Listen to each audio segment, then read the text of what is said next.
Hello, everybody, and welcome to another rousing, I said it, edition. I need to get you four other words at least to rotate. Do we? I did it that time because I know that it winds you up that I always say that. But welcome to Because you never say relationship that theory. word in your life, like as a regular.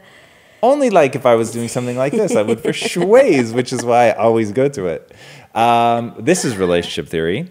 And I'm your co-host, Tom Bilyeu, and I'm here with none other than my wife, my lovely, lovely wife, Lisa Bilyeu. Hello. What is up, homegirl? Good, how are you? I'm doing very well, thank you. Very excited about Monday. I've been up for a very long time You already. have, oh my God, ridiculously long. Which I love, by the way. That's my favorite kind of day, especially on a Monday. So I woke up at 2 a.m.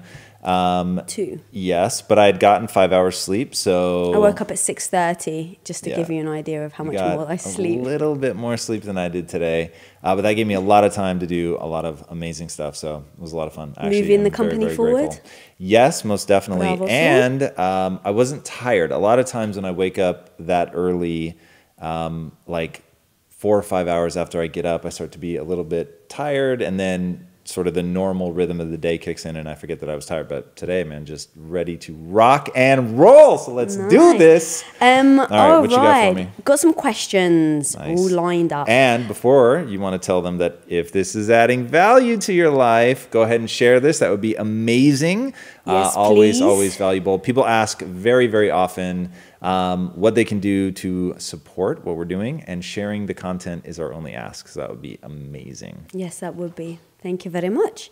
And I just want to say as a side note, so this weekend we did something, we're always being married for 15 years, being together for 17 years, we're always trying to find new things to do, new ways to understand each other, new ways to bond, because I think it's really important to keep things fresh. Yes. And this weekend you read to me. I did. It was so lovely. Like I don't want to say like I felt like a kid when you're like falling asleep and your parents, or I don't know if you ever had that, like read your bedtime story. Yeah, definitely. But it gave me that emotional connection with you that I find that when I was a kid had like with my parents. Interesting. Yeah, it was so nice. So as you all know, he's a massive fan of Ready Player One. I just started reading it, and you kept saying like, I really want to find I wish I could read that book for the first time again. Right. So we're like, well, why don't you read it to me? That way we're kind of experiencing it, or you're seeing me experience it for the first time. And just as like a side thing for if anyone's looking for like an interesting way of bonding with their partner that they've never done before, like finding a book and having one of you read, like it was so nice. I agree.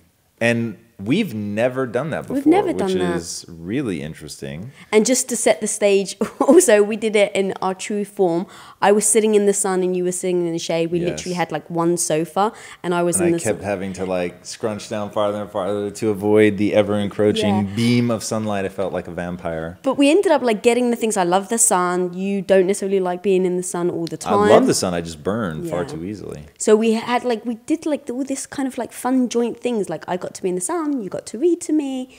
Like so non-joint things. Yeah, right?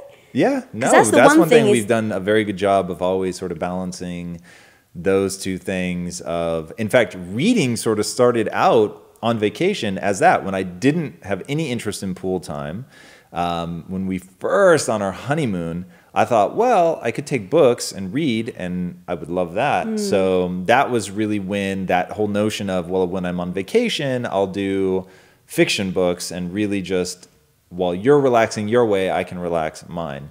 And yeah, that was amazing. And I just had a flashback to the 2 books that I read on that trip, which were amazing.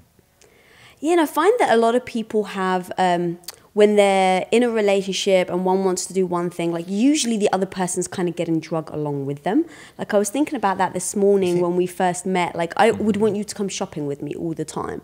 And bless you, you were very sweet and you were always doing it, but it wasn't enjoyable for you.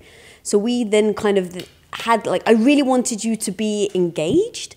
And so it's like, how do I get what I want and you get what you want? Because you're just sitting around bored. So then it was like, all right, well, why don't you start picking clothes that you want to see me in? And so that kind of piqued your interest and was like, okay, now I can actually enjoy the process.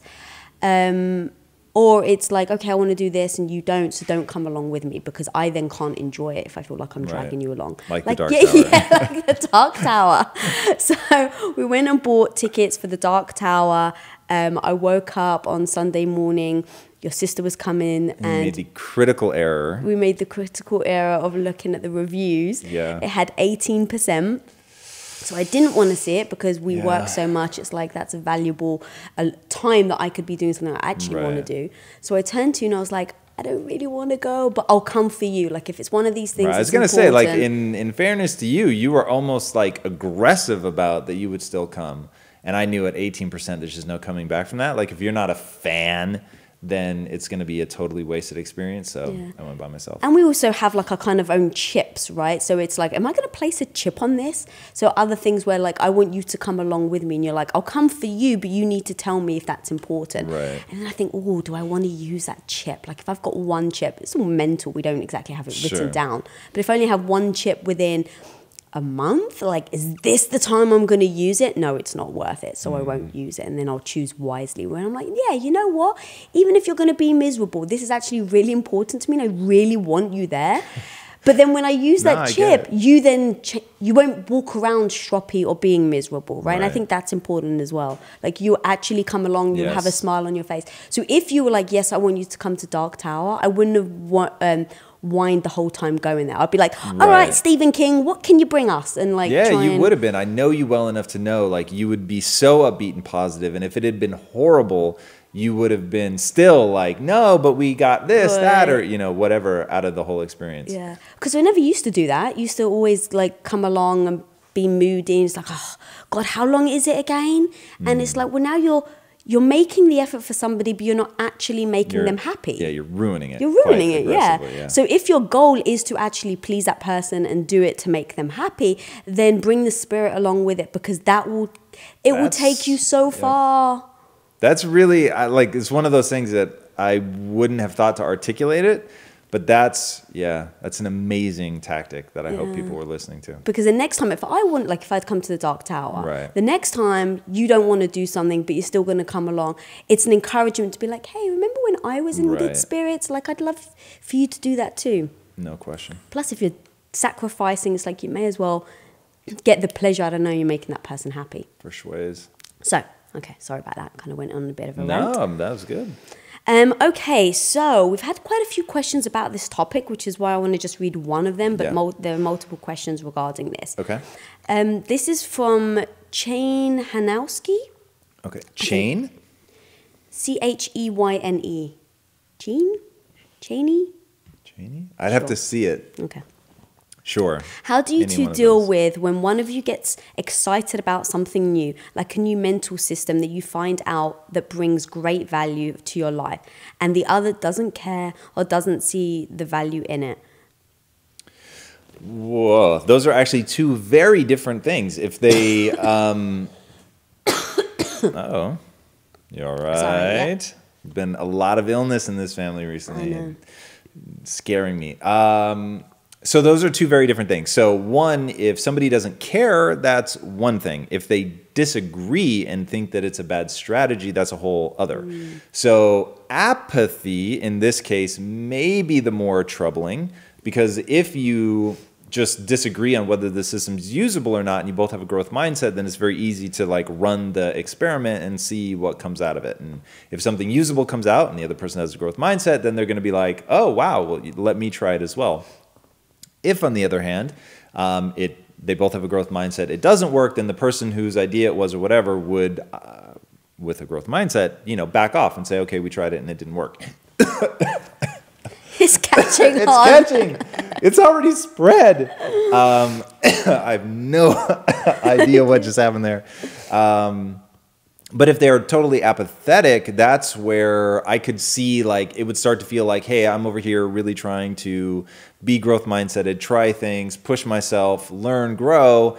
And at a minimum, like, you want that person to recognize that that's a good thing, that that's cool, to, at a minimum, be encouraging, even if they're not necessarily full-blown running their own experiments and all that.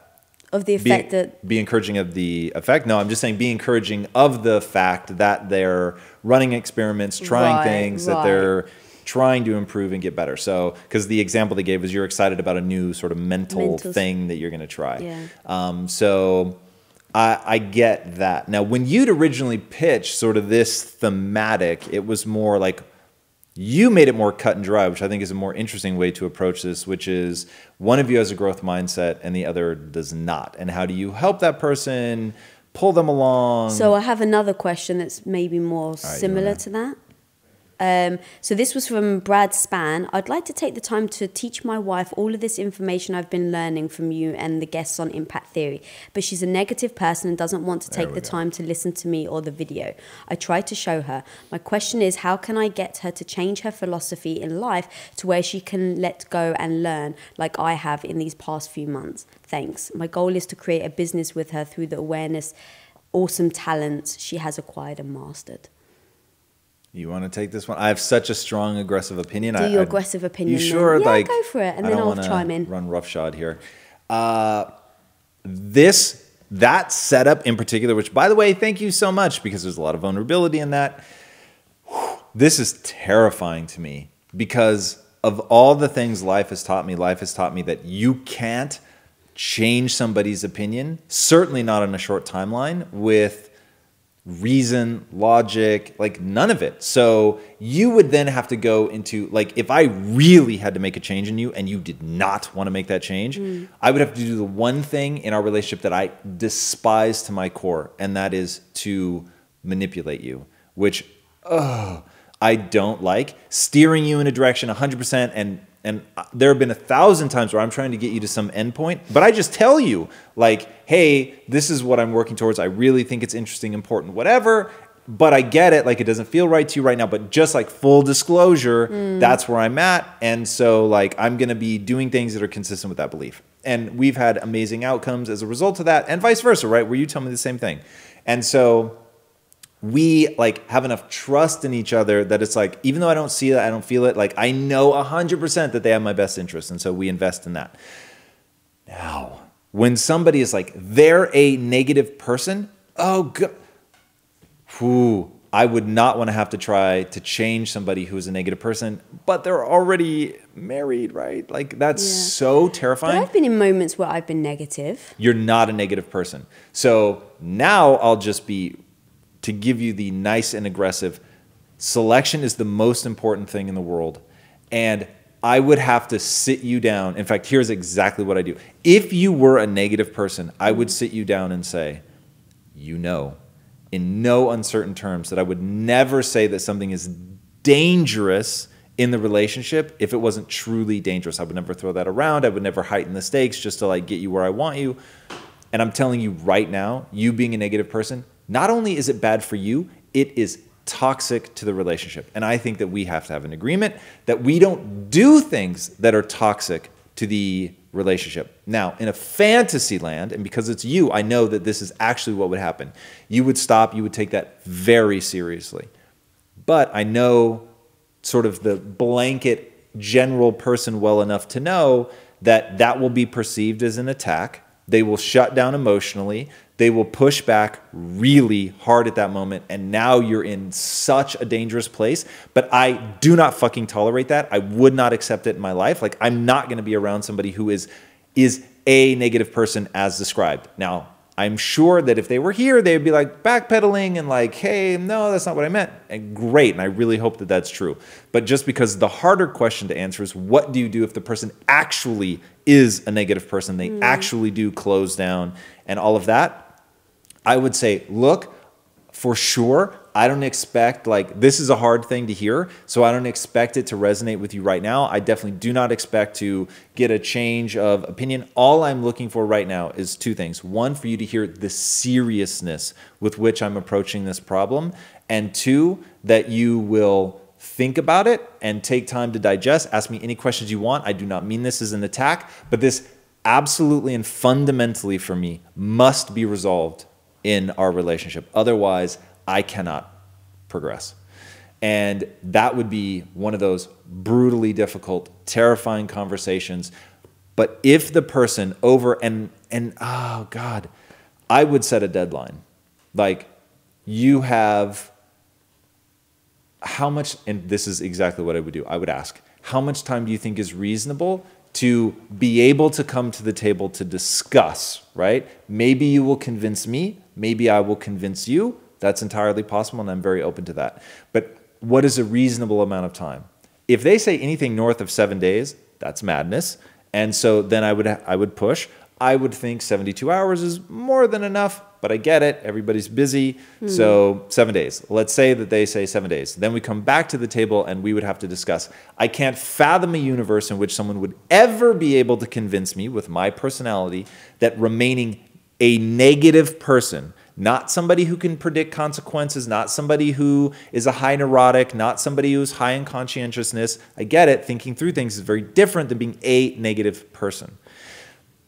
So I can't imagine that universe. If I can't get them to see like what a growth mindset is, or at least that in the follow-up meeting in 7 days where they say, I am open to processing this, I'm open to developing a growth mindset. I don't expect them at 7 days to be like, and now I have a growth mindset. But if they're like, I will make you the commitment that we're going to get me to a growth mindset and that I'm willing to invest in developing that, if they weren't prepared to do that, then look, I wouldn't draw like some hard line in the sand, but I would say we need therapy, we need something, right? Because like the first thing that I asked you to acknowledge is how important and dangerous of a topic I believe this to be. So I wouldn't accept like, oh, they're just shutting down and they're not willing to like put a plan in place to get to the other side of it, because it is that big of a deal. That's actually, I don't know if we've ever spoken about dangerous topics, but we often, if there's like a subject that we don't necessarily agree on or that we've started discussing, we realize, okay, this isn't going to be as simple, let's just talk about it. There's going to be some like deep work that needs to go into it. We know when to actually start that conversation, and you're really good at that. And you've said to me many times before, like, this is a dangerous subject, are you sure you want to talk about it now? Because it may be like, hey, we're out for dinner, and we just know like there's a big, what is the potential of this discussion going wrong? Or and when just, I say like, wrong, just tense, like be tense. heated. That's what I mean. Yeah, like what are the chances of you guys clashing on this subject? And so if you clash, most of the time that never ends up in like a fun, exciting discussion. It normally turns not negative. It normally just turns, brings a cloud over the, like, when you're when you both really care and you vehemently disagree. Yeah. Those are the things that I'm looking for. Those are dangerous conversations where it's like, look, I feel really strongly, you feel really strongly. We feel strongly in opposite directions. There feels like there's elevated stakes. So this is one of those where the only topic of conversation is going to be that, because it will take us hours and hours and hours and maybe days and days and days, where you just need, like, you start and then you need to sleep on it. You go back, you need to sleep on it. So it's like, God, you really want to start this on a Friday night, like on a romantic dinner? That's a dangerous conversation. So we have learned through the School of Hard Knocks that those are best saved for when you're not trying to create a romantic mood. You weren't like in a position where you really need to reconnect or something. You had a really rough week, and that you've got the time. You're at home. You've got all day where you can sort of dip in and out. And then also, dangerous conversations are usually best served when, and I think everybody's going to understand this, there are times where your emotional defenses are at zero. Like, you're just in a great fucking place. You're feeling super connected. You want the other person to win so badly you can't see straight. And then they present one of those controversial, dangerous topics. And for whatever reason, like in that moment, you can so see like where they're coming from, where they're trying to get. You have nothing but empathy. And it's just like and I'll speak for myself, I'm always looking for those moments. And when you find one of those moments, it's like, now's the time. Let's talk about that thing. And I think a lot of people have trouble, though, doing that. And I remember right in our early days, the reason why I had trouble doing that is because that's all I'm thinking about. Right, like here I am on a romantic dinner on a Friday night, and I've got this thing weighing on me that I really feel like we need to talk about, that we haven't really discussed yet or really gone deep yet or resolved. And so once upon a time, I used to then find it very difficult to put that aside and then just enjoy my Friday night with my husband.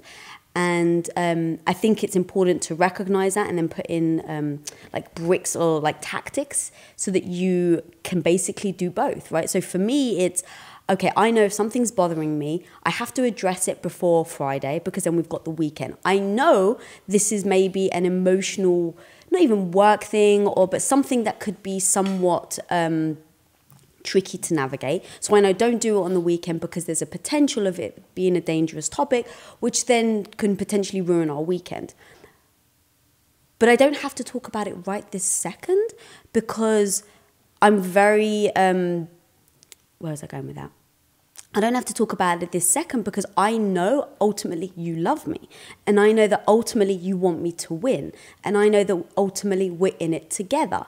So I don't have to wrap all this emotion of, whatever the situation may be, if it's a work thing or not. I don't have to wrap that into my weekend enjoyment with you. So being able to separate those two. But also I know that it may weigh on me on the weekend. So I'm going to try my best to have that talk with you during the week, probably during the day. If it's a work thing, like I'll try and have those discussions during work hours because it so easily slips into the evening on our personal time. But anyway, coming back to the point is being able to separate them and knowing that you don't have to talk about it now, but you can still enjoy time with that person as well. Can we talk about the part of the brain that's responsible for that? Mm-hmm. It's called the basal ganglia, and it's called or known as the gearbox in the brain. So people that like you have a much harder time with this than I do. So it's very easy for me to compartmentalize, very easy. And so when something's really bothering me, I just put it off to the side, really close the door. A male thing more than a female thing. Why do you think that is? Well, I have no idea that that's true, but I will say... Think about the people around you. Yes. Have you not found in your... statistically relevant, but yeah. Have you not found that in your lifetime, it's harder for women to let go of things than men? You even say, like, men don't really have a big breakup in friendships. So now we're getting into an area where I don't feel qualified to speak. I will just give you anecdotal. Yes, anecdotally, that does seem to be the case, but I don't understand the brain science around the basal ganglia and women versus men. Like if we were talking about the deep limbic system, because I understand the way that that's tied to estrogen, and estrogen can inflame it, which causes you to paint things negatively, which getting into PMS and all that, like, okay, that I could talk articulately. This, just gut instinct, yes, but I don't know why. So I will say very definitively, in our relationship, I have a very easy time compartmentalizing. You have a much more difficult time compartmentalizing. But as you were saying, you've learned tactics and tricks and techniques that allow you to do that much more. I find it fascinating that there's actually a part of the brain that deals with that ability to shift gears or not shift gears. So anybody that struggles with this at home, basal ganglia, look it up. I do want to point out, though, please, that I do think that men and women are different generically in responding to things like that. I don't know about the part of the brain or anything, but just from behavior that I've seen, it's harder for women to let go of things than men. And in the past, before I really understood growth mindset and understanding the brain, structured differently between men and women, I just used to take it personally, right? Like, I can't believe he doesn't care about it, or I can't believe he's not taking this seriously. Like, why can he brush it off? Is it not a big deal to him? But I think understanding that that's just not how men are wired necessarily, or the brain is wired, or that they just handle things differently. And instead of taking it as a personal insult that, like, I take this more seriously than he does because I want to talk about it right now, I think you've got to let go of that, because I think that actually brings more animosity and anger within you about how they're reacting, which I don't think helps the situation. Totally hear you on that. And just for everybody watching at home, I do want to say when my wife says that men and women's brains are wired differently, she's also lumping into that neurochemistry, hormonal differences, and all of that. I can feel the hate mail rolling in already. But yes, But you read the female brain, you know that our brains are not structured the same. Yes, be careful with the word structure. What word should I use? We certainly have differences in the brain, whether that's neurochemical, like, and I only say that because, like, internet culture is very word specific. So That's how you protect me, baby. Yes. You know what I mean. I know what you mean and I precisely. Yeah. So just want to make sure everybody else does. That's very kind. And so before we move on, the one thing about that question that I just want to say, kind of going back to it, is if you're trying to show her like, oh my God, look how these videos have changed me, there's sometimes like forcing people that actually makes them back off more. And so that tactic may not be great. Like, what if you were to show the person, like, this is why what I've learned is good for the both of us. And this is why I make a better boyfriend, I make a better husband because I'm watching this content. Do you want to know the truth? Here's the problem. If they have a growth mindset, they're going to perceive this as an attack because if they have a fixed mindset, somebody with a fixed mindset, when you say something is wrong, they don't believe they can fix it. So once it's wrong, it is wrong forever. And this is, that's why having a fixed mindset is like in and of itself the worst punishment ever. But it also makes developing a growth mindset one of the most difficult things ever. Because if you were to even hand them the book, Mindset by Carol Dweck, and say, hey, I think you'd get a lot out of this, they feel judgment in that. So it's like somehow they have to come across the ideology. The only way I know how to do anything with it is for people to look at the changes that I make, and anybody that's known me for long enough just sees me getting happier, more optimistic, more capable of executing because I have the optimism, because I have the willingness to work. I put so much energy and effort into transformation, gaining skills, like all of that, that then they're like, huh. It's like when you start losing weight. Eventually, people go, what are you doing? Right? And so once they ask that question, it's like when you invite the vampire into your house. Like once you open the door, then they can come in. But most people with a fixed mindset, they always leave the door closed. They don't want to hear about it. They put up their walls. They push back.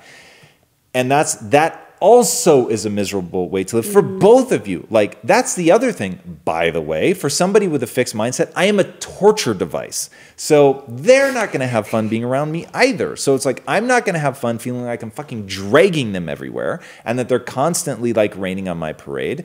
And then they're not going to have fun because they're going to feel like I'm judging them all the time because I'm looking at all the, oh my gosh, like you can fix all of these things. This is amazing. But they think fix, like I'm not broken. Like, what are you talking about? So that's why I'm just telling you from my perspective, I will not be a part of that. I won't have employees that are like that. I'm not going to spend time with family members that are like that. I'm not going to have friends. You must be joking. And I'm sure as hell not going to have a wife. And for whatever, like ever since I was a kid, my like I actually didn't have recurring nightmares about being lost in the open ocean, which now I would rank as like my number one fear.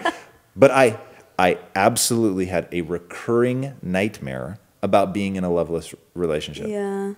And we actually agreed on that right at the beginning. Like, I don't know if it's because both our parents are divorced. But yeah, definitely being in a marriage that I didn't feel the same way, or they didn't feel the same way about me. Like, that would be tough. Dude, I just like... And I think that's probably why we're always so honest with each other. Because we know, like, if we don't work towards having a great relationship, then we may as well walk away, because neither of us are willing to suffer in a relationship when you're not on the same page. Can I give you like a maybe less wise answer, but is so like true? Yeah. People treat you exactly the way you let them treat you. And you are training them in every interaction that you have. Mm-hmm. And one of the reasons I was so aggressively myself when you and I first met was like, I'm going to train you who I really am, because I have no interest in pretending or faking. Like, that's so obnoxious to me. I just have no interest in that. And so letting people know, like, I'm not going to be in that kind of relationship. I'm not going to let somebody chip away at me. Like, and when I really think about why I have such an aggressive response, I'm not going to let somebody try to drag me down. I'm not going to let somebody become a friend of me. Like, think about it. If you're my spouse and I have a dream, you have exactly one job. Help me execute against that.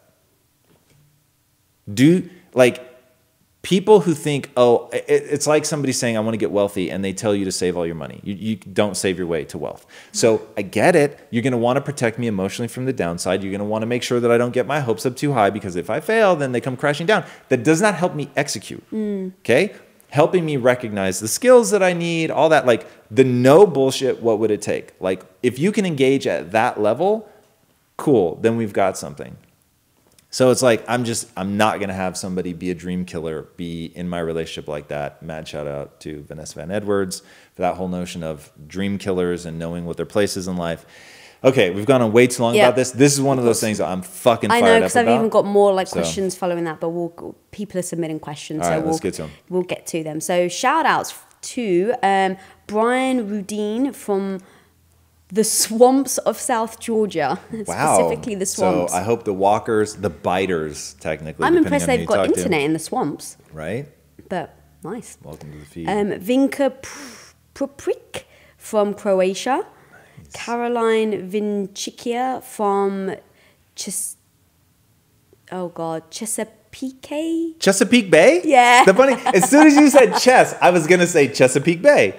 But thinking the odds of that are virtually zero. Chesapeake Bay. No idea where that is. But what is up, Chesapeake Thank you, Bay guys. And if this video is bringing you value, guys, please do share it. That would be awesome and very much appreciated. Indeed. All right.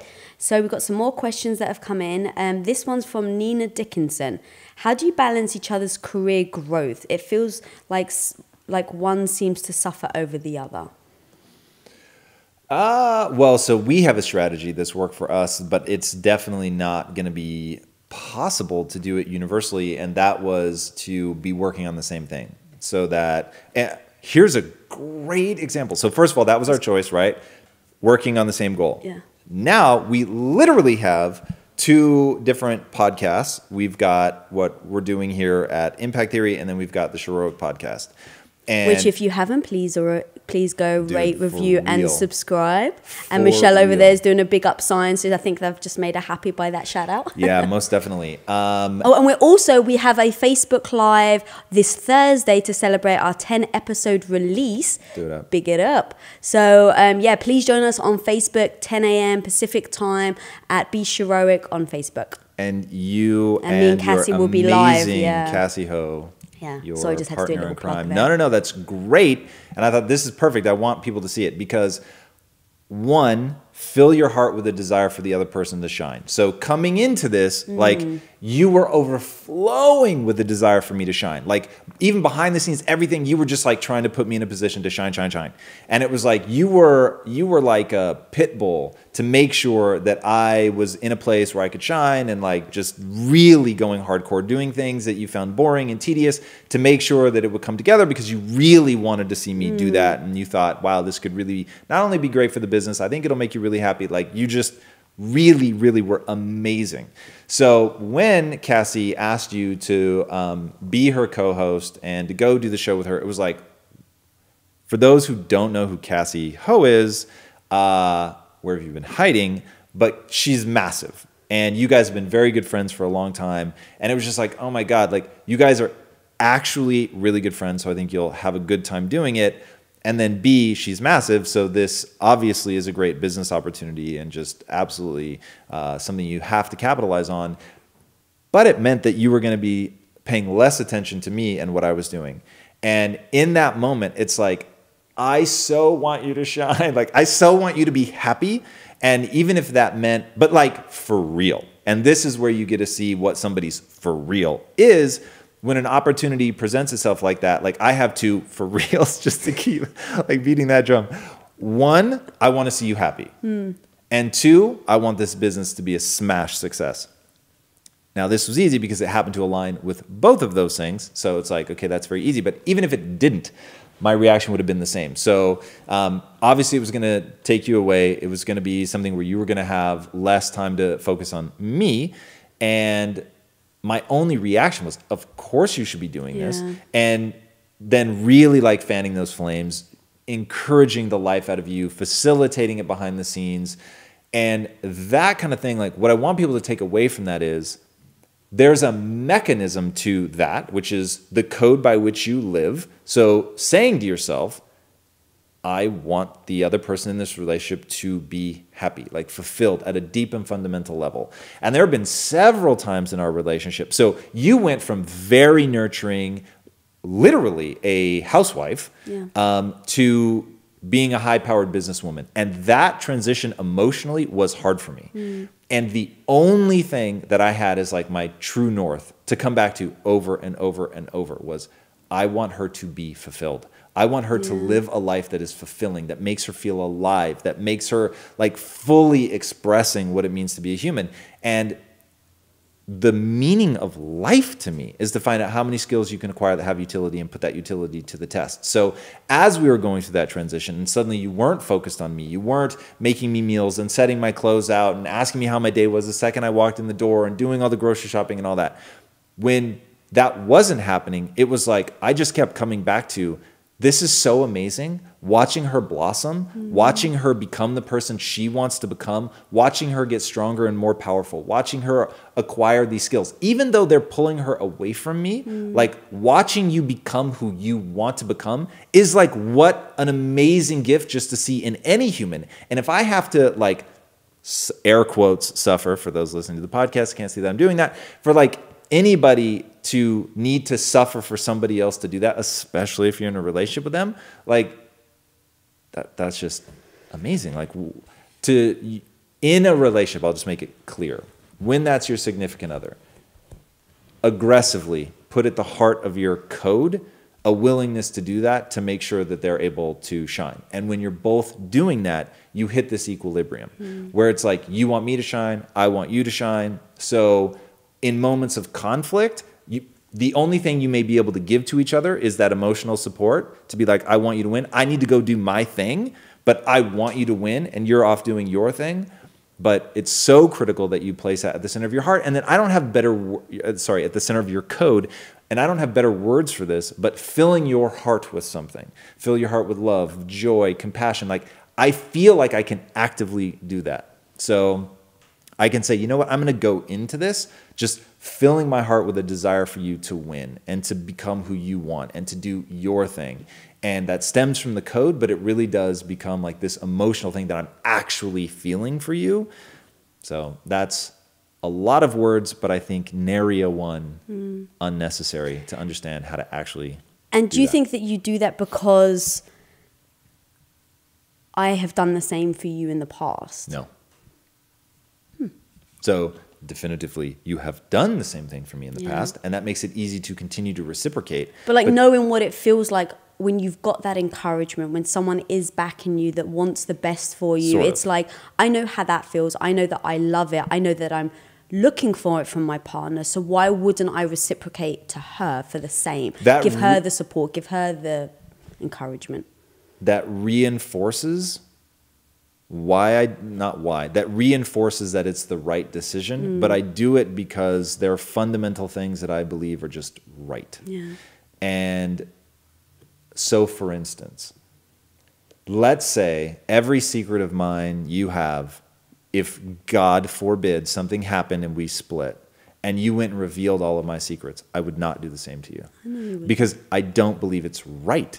So it really doesn't matter whether you're reciprocating that or not. There's right and there's wrong. So there have been other relationships, and you know exactly who I'm talking about right now, in my life that have been very important relationships that I feel betrayed me, but I did not reciprocate and betray them.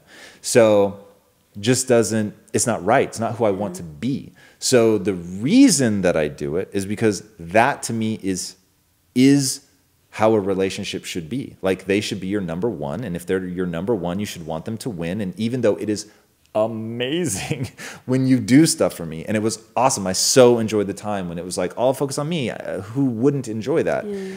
The second you were like, but that's no longer what I want for me, like immediately with all the enthusiasm in the world, you should be like, how can we facilitate that? And in fairness, I never asked you to be a housewife. I was like pushing you, do your art, like do something. So that to me is just the right thing to do. Yeah. It's the right way to set a human being up to thrive. And if you're not setting the people up in your life to thrive, like WTF. But I think sometimes, like for you, it comes easily. But I think sometimes there are what?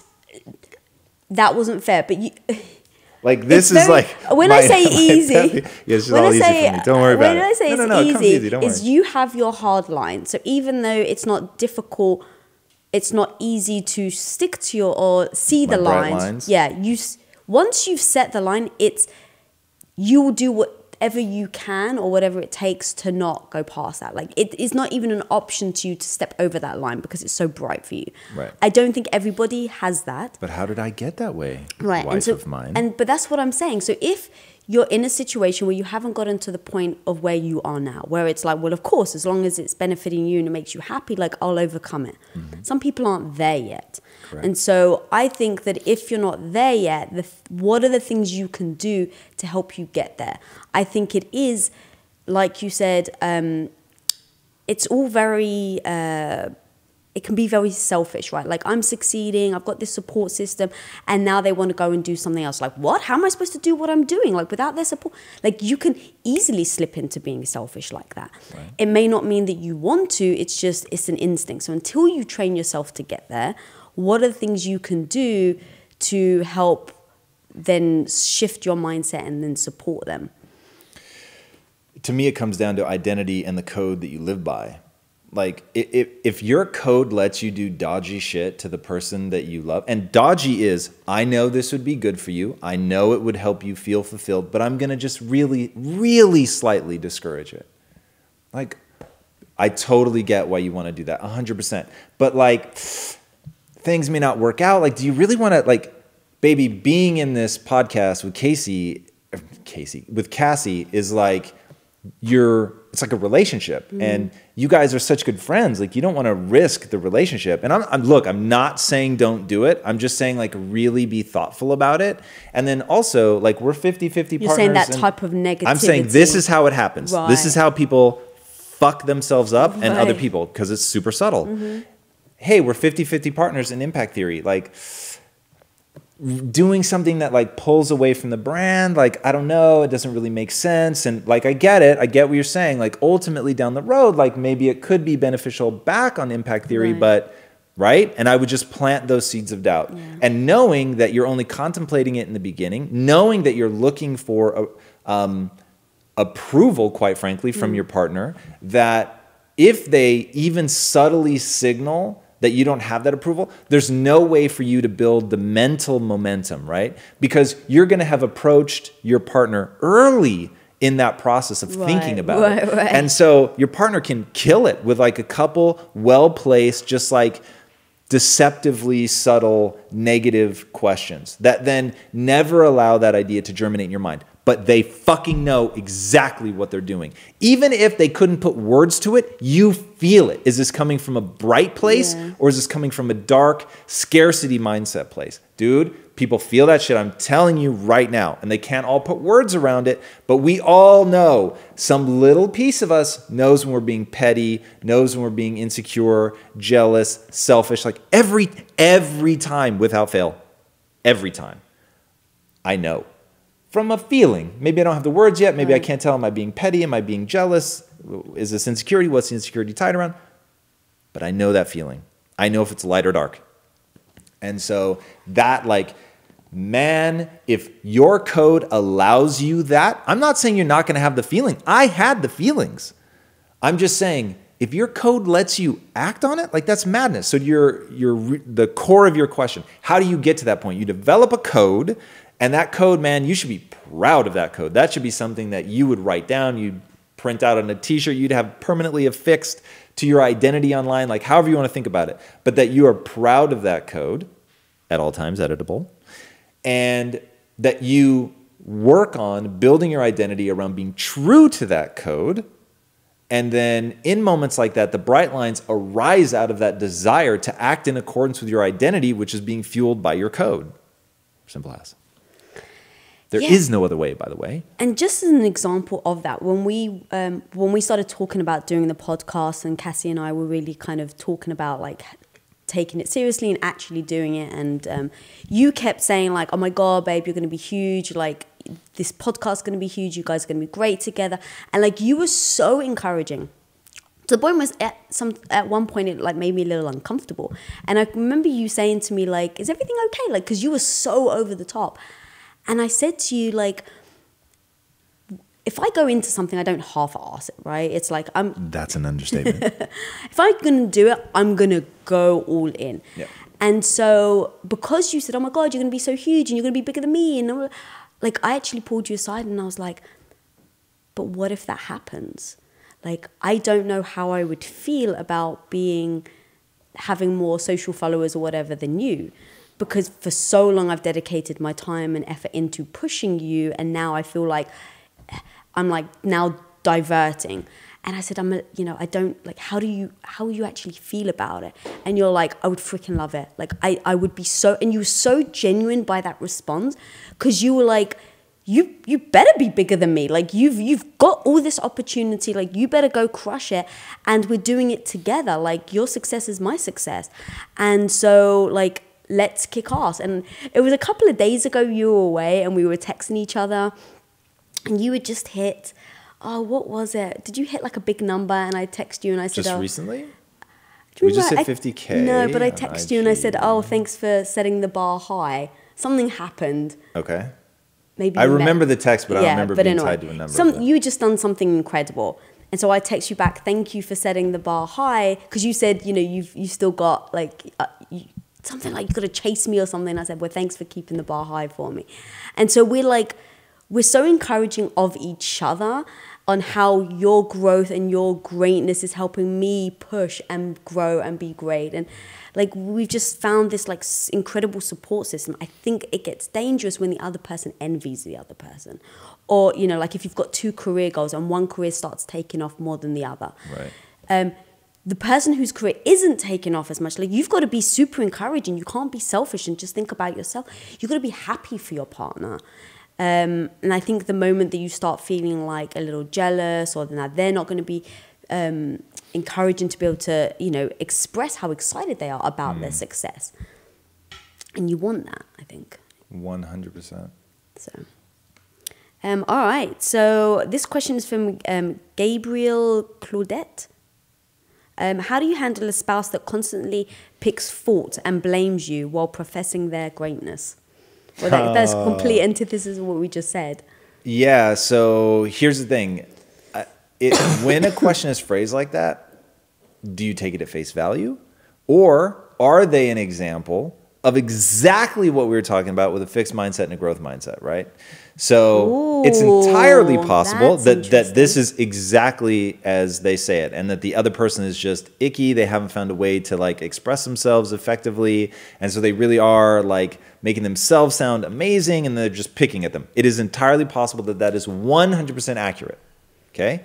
And it would then default exactly back to what I was saying earlier, which is you can't have somebody that's doing that. So you'd have to introduce the whole concept of a growth mindset and being supportive and all that. That's really interesting. It never occurred to me. Now the flip is so funny, like, because I just thought, oh, bless, yes, of course, someone's like blaming this person for having faults but yeah, I never thought that they could be interpreting it wrong. Possibly, right? Like, yeah, sure. But I like to abstract it from the person that's actually presenting it. Isn't that a good question to ask yourself? Like the second you're feeling like that towards somebody, like why am I always getting blamed, right? Like you've said to me in the past, like especially when I was I think really sick and so I wasn't necessarily emotionally completely stable, is that you were saying like you're being negative, you're showing a fixed mindset, you need to stop focusing on the negative. And so I kept thinking like, well, he doesn't get it and like he doesn't understand the pain and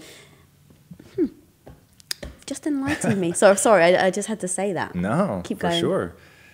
Yeah, so to your point, like yes, definitely need to ask, like, why am I feeling defensive? Why do I feel attacked, right? So just a glimpse inside my mindset. Great. I never lead with this person is attacking me. I always lead with why am I feeling attacked? And what have I done to get myself in this situation, right? So if a meteorite strikes and kills you 6,000 miles from here, I don't blame the meteorite, I blame myself. So that's so fundamental and core to who I am. I'm just going to ask myself, like, what have I done to get in this situation? So that's really important to identify, like, who's actually got the fixed mindset here. So if I've already addressed what I would do if they really are just attacking, but if I'm looking at this situation and I'm like, I perceive it to be that they're attacking me, and I actually identify, okay, whoa, maybe they really do. Like when I think through what they're saying, I first try to separate the message from the messenger, because here's another thing. I wouldn't be in a relationship where I thought the person was like in an ongoing fashion attacking me. Right. I would start breaking down how am I so bad at communication that I'm not able to explain to them how it makes me feel, that it's a strategy that they're using, that the strategy isn't working because it's making me feel like this, which I would do all of those things, okay? So I would say, hey, I've asked myself the question, do you love me? The answer is yes. So I know that you're not intending to make me feel this way, but let me just really like articulate how that's making me feel. Now I own my feelings. It's not you. But the strategy that you're using, and I use language like that on purpose to not make it about that person. I'm not trying to attack you and be like, bitch, what are you doing? Right? Which is just then going to make you defensive. Now we're both defensive. Yeah. So I'm saying, okay, look, I'm going to take ownership of this. These are my feelings, but this is how it's making me feel. Right. If you really do love me and really do have a growth mindset, you're going to be looking, whoa, okay, that was not my intention. And you and I have a fundamental agreement.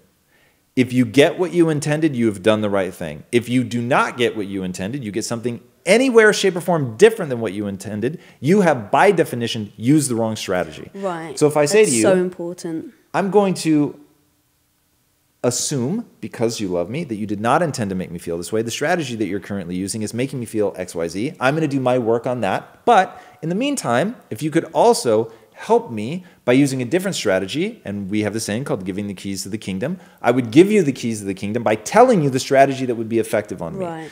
And so I would say, this is how I would prefer you approach it.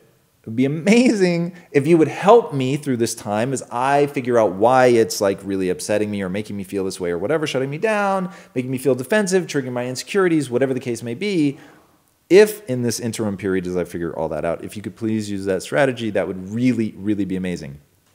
Then, because you are my amazing wife, you actually would use the requested strategy. But it's also, from the opposite side, it's hard to hear that you've upset somebody, right? Because that's, in looking at why I used to get annoyed when you would say that, it was really because I would get upset that I've hurt you, because that wasn't my intention. Sure. So you're like, you've really upset me. So now I go in complete defense mode because that wasn't my intention. And so if it wasn't my intention, why are you like pinpointing that I'm not a good person, or like that's what I'm feeling, sure. right? Like you're making out like I'm not a good person because I've hurt you, but that wasn't in my intention. So instead of just listening, I used to push back, right? And defend myself. Like, yeah, but that's not what I meant. I meant this. But really, that's not a good strategy, because my intention clearly didn't come across. Was my intention to hurt you? No. So did I misstep some way? Yes. So go, okay, that wasn't my intention. I didn't mean to upset him.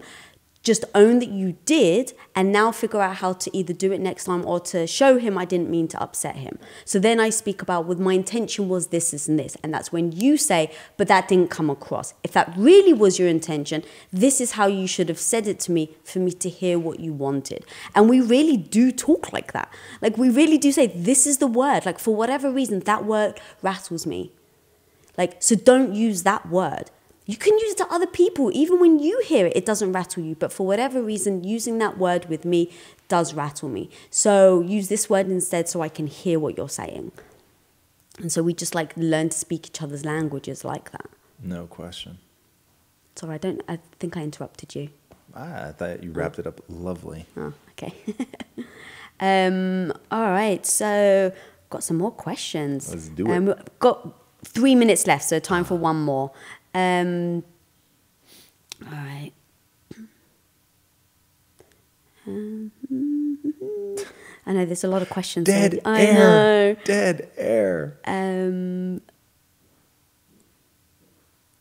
While you look for that, I'd just like to comment on the fact that Bonsai is clearly negatively influenced by his sister, because he is entirely silent when she's not here. He's literally at our feet, which we would never let her do. This one's actually really good. This one's from Mike Chamberlain. Love you guys. Thank you. Thank you. What's your thought on whether to get into a long-term relationship with a woman who has low self-esteem? I said that probably like, Yeah. I have my answer locked in. Oh, I mean, my initial, in words of Mr. Thomas Bilyeu, is danger, danger, Will Robinson. Yeah. which technically isn't, they're words I use very frequently, but I have stolen them. Yeah. So here's the thing. Like, I had to ask myself, is this relationship giving me enough that I'm willing to deal with how often you're sick? I think he has to ask himself that same question. Is the relationship giving him enough that he's willing to help her through that? I would not, under any circumstance, get into a long-term relationship with somebody who has low self-esteem if they weren't like, I am 100% committed to building my self-esteem up, and I will do whatever it takes. And I would make them say it. Now, really glimpsing into my mind, I may make them sign something because I need that. Now, I would tell them, I'm having you sign this because I'm going to use it against you in the future. Not words like that. I would use those exact words. You really would. And when they say, what do you mean? Use them against me? I thought you loved me. What are you talking about? Then I would say, understand, my intention is very simply to help you live a more fulfilled life. Yeah. To do that, I have to get you out of your low self-esteem. You're probably depressed. This is a neurochemical state. It has everything to do with brain wiring, identity, self-image, and all of that.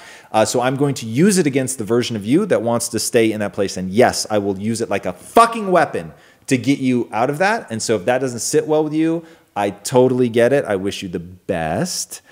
Bye. So in no uncertain terms, because if they sign on that, when they push back, and this is the advanced class, when they push back on it, I'm not going to pull out the document. I'm going to meet them with empathy and love, and I'm going to let them know this is a safe place. And so you're hurting right now. You're in a negative space. I totally get that. I'm going to help you out. Here's my plan, my process. And when they keep fighting, there will be a line in my head, and I'm going to give them so much runway because they need to know I'm not going to be an asshole about this document that you signed. I'm not going to whip it out every chance that I get. This is not going to be something that you see very often. This is going to be something that, man, in case of emergency, break glass, right? And it will be the thing on the other side of that. So I will take an obscene amount of abuse. I will try a dozen tactics. But at the end of all of that, if they're still pushing back, that's when I pull out the document and I say, look, in a moment of emotional sobriety, you signed this and said you're committed to getting to the other side of it. So I need you to try something. It doesn't have to be my technique, but it's got to be something. And it's got to be something that yields results, because we are not judged by our intentions. We are judged by our results. We're not getting results. You're still low self-esteem. You're still depressed. So we've got to change this. It comes down to identity, blah, blah, blah. I know we're out of time, but that's what I would do in no uncertain terms. Literally, that's exactly what I thought. Like, does she recognize that she has low self-esteem and wants help changing it? Or does she just have really low self-esteem and she denies that she does and she's just negative all the time? Because that would be difficult. You know, obviously there's been moments where, like, having discussed it last week, like when I was going through my sickest of moments, like I had low self-esteem. I didn't feel sexy. I didn't feel strong. I couldn't work out. So obviously that part of me wasn't able to, you know, get that like strength going. You know, and especially as a woman, like there are days where you just don't, because of your hormones or whatever, like you feel negative about yourself. And so having the mindset of like, I know that this is temporary. I know that this is just an emotion for whatever reason. I know that I'm feeling irritable today. Okay, so I can ignore all these emotions. Like I have to push past it. Like I think it's inevitable that certain people at certain stages of their time and their life are going to have low self-esteem. But I think you have to work through it, and is the person willing to work through it or not makes a difference. I'm with you there. So for sure. All right. Okay, that's got to be time. That is time, yeah. Everybody, thank you, as always, so much for joining us. If this brought value, please do share it. That is absolutely amazing and very much appreciated. So to all of you that ask how you can help, that is precisely how you can help. Please share the content. And if you are around 10 a.m. on Thursday, go to @BeSheroic on Facebook. Cassie and I are doing a live Q&A as well. It's going to be our first one. Nice. So stoked. You guys have to do more Facebook Lives. That's going to be my personal mission. And just as an example of what we were saying earlier with your encouragement, you've been telling me since we started, you've got to do more Facebook Lives, you've got to do more. 100%. So yeah, you definitely have been encouraging. Blow that out. Thank you, baby. All right, guys. Thank you so much for joining us. It is a weekly show, so if you haven't already, be sure to subscribe. And until next time, my friends, be legendary. Take care. Be legendary.